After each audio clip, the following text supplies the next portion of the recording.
So if you have an NFT system, it's important to remove the dead, dry leaves fast before they dry out completely and stick to your channel. For example, this here is a dying leaf, and if you don't remove it, it will dry out completely and will stick. And sometimes they're glued, like you need a sponge or a brush to clean it off.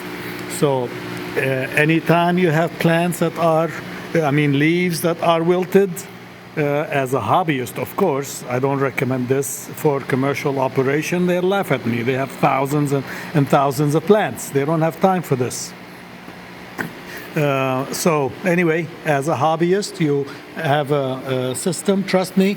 You remove the wilted leaves before they dry out and glue themselves to the channel, and that will make cleanup much more difficult.